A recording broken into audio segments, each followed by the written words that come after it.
The 2009 Distinguished Alumni Award for Service to the Profession goes to Mary Kennard, Metropolitan Class of '76.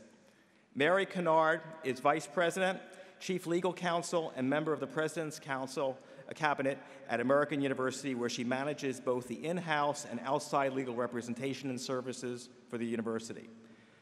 Mary has over 20 years of experience in college and university legal affairs. She earned her bachelor's degree in urban affairs from Metropolitan College. She went on to earn her JD degree from the School of Law at Temple University, and then an LLM in International and Comparative Law at the George Washington University National Law Center. Upon completion, she joined the staff of the National Association of College and University Attorneys and subsequently served as Assistant University Counsel at the University of Pittsburgh and as Howard University's counsel and assistant to the Vice President for Legal Affairs. In 1987, Mary joined the University of Rhode Island as legal counsel. During her 8-year tenure at URI, she also served as interim vice president for university relations, vice president for federal relations and public policy, and even taught business management and higher education law courses while there.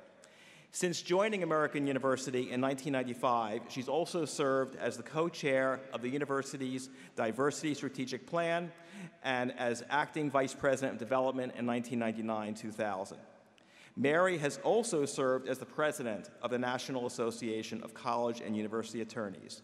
Mary, today we honor your service to the profession. Please come forward to receive your award. Congratulations.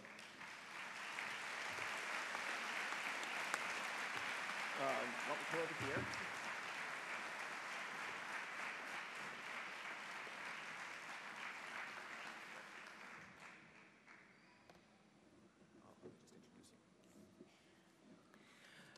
Congratulations to all of our distinguished alumni. At this time, I'm also very proud to present Mary Kennard as our 2009 Metropolitan College Commencement Speaker.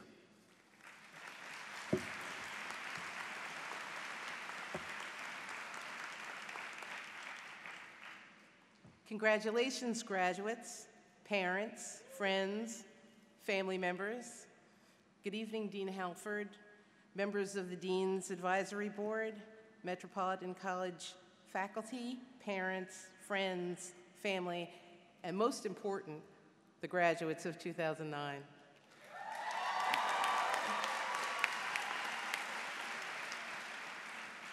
Thank you for the honor of allowing me to share this graduation ceremony with you and to receive such a wonderful award from my alma mater. As you might imagine, it's particularly significant to receive an award from the very college that I graduated from so many years ago. To be honest, I really can't believe that it's been 33 years. I don't feel that old. I had to think back to make sure that it really was 1976. But in fact, as I reflected on what I would talk with you about today, I was surprised to find how many of the core views and values that I currently hold were shaped by the time that I matriculated at Boston University. I'm pleased to say that these views and values have sustained me through the 33 years. In addition, I realized that many of the questions and concerns that I had in 1976, sitting out there in the same seats that you are today, still abound in me. I thought back at my graduation. It seemed to me that it was a sea of flowing red robes. I was elated to have completed my studies, happy to see my happy mother, happy to see my friends, glad to know that I had finally completed what I had started. But I was also a little terrified at what lay ahead of me. I believe that I had learned and experienced many things at Boston University which I was sure would stand me in good stead in the future. But I was not quite sure how I was going to apply what I had learned. I was excited about the opportunity to live on my own terms, but I distinctly remember thinking, what am I going to do tomorrow? So today, I want to pose the same question to you graduates now that you've run this course of your race. What will you do tomorrow? You might think this is kind of an unusual question coming from a Met graduate, particularly with a degree in urban affairs, but my answer is a pretty simple one. Don't overplan your life. Yes, that's what I said. Don't overplan. So I want you to stay open to the possibilities of tomorrow. Sure, you have obligations and things that need to be accomplished, but the better and more rewarding part of the day I have found has been spent in the interactions I have with the people who present themselves to me at various moments in my life. We all have work and things that have to be done in the course of the day, but what I want to try to do is to spend more time living in the present and not in the future. What if we all tried to enjoy more of our time in this way? What if instead of agonizing over the wrongs that had been done in the past or the fears of an uncertain future, we simply let go, forgave the hurts, and instead spent our day in reflection on the positive things that have happened at this moment in our lives? I spend a fair amount of my time these days at a nursing home with my dad. He doesn't talk about the hurts anymore. He doesn't talk about the difficulties of his life. He only talks about the good memories and the joys of his life. I wonder if he could have had more. So I want you to fill your days with as many good memories and as many positive and productive human experiences and insights that your life will allow. Sure, everyone needs things. We need houses, cars, clothes. My son would tell me a new dirt bike. But really, what we seem to need more at the end of days is the time we have spent with people who we care for. More meaningful and deep interactions with those people. So before you head off to make your mark in history or climb the corporate ladder or get to the top of the heap, I want to suggest that the goal is not really to acquire things, but to acquire meaningful connections with the people who come into your life.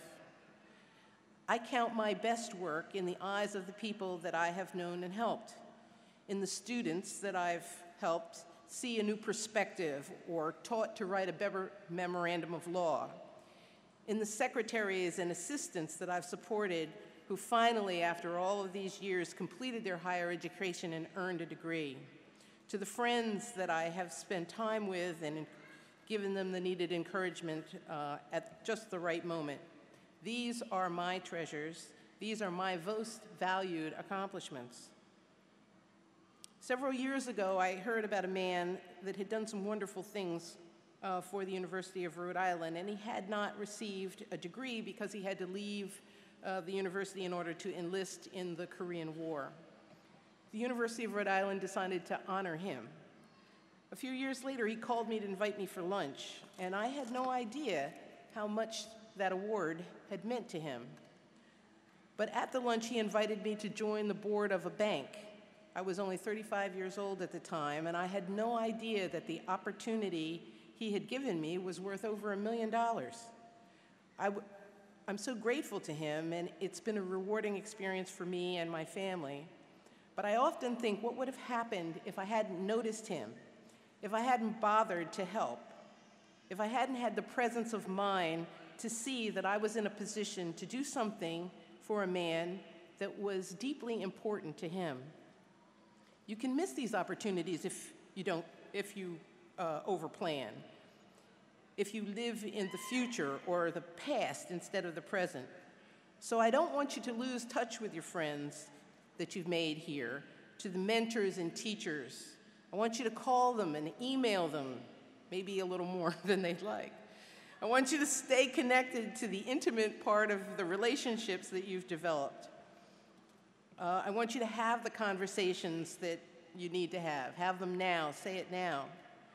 Do the things that show that you care deeply for the sacrifices that they have made and the support that they have given you all through your time here.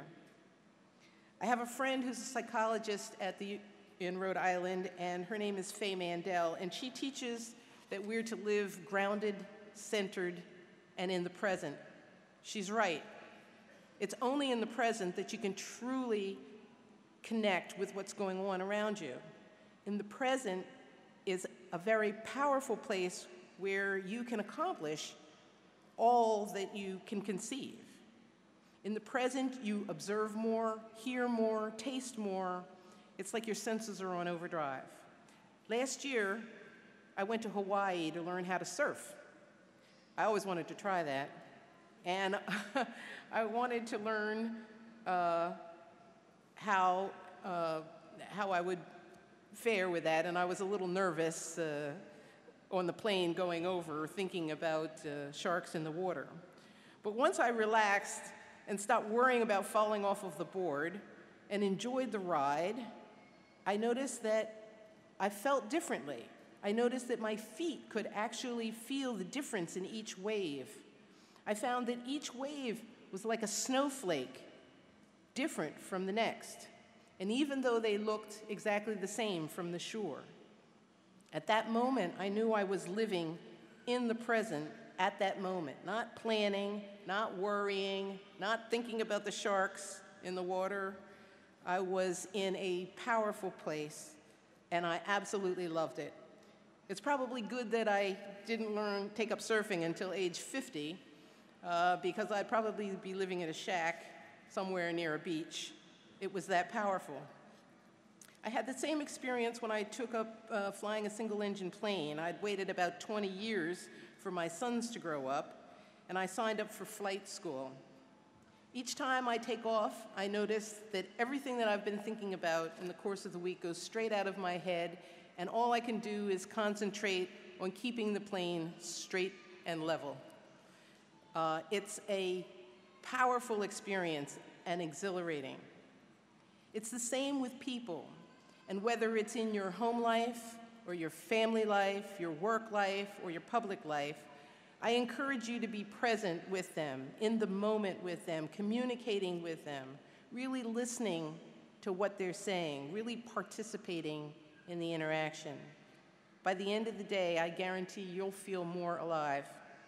So I'm deeply honored to receive this service award from Metropolitan College. I hope that 33 years ago, I would have work that was engaging and would give me the opportunity to help women and children. I really didn't know quite how I was going to do that, but along the way, people showed up and I helped them, and they helped me.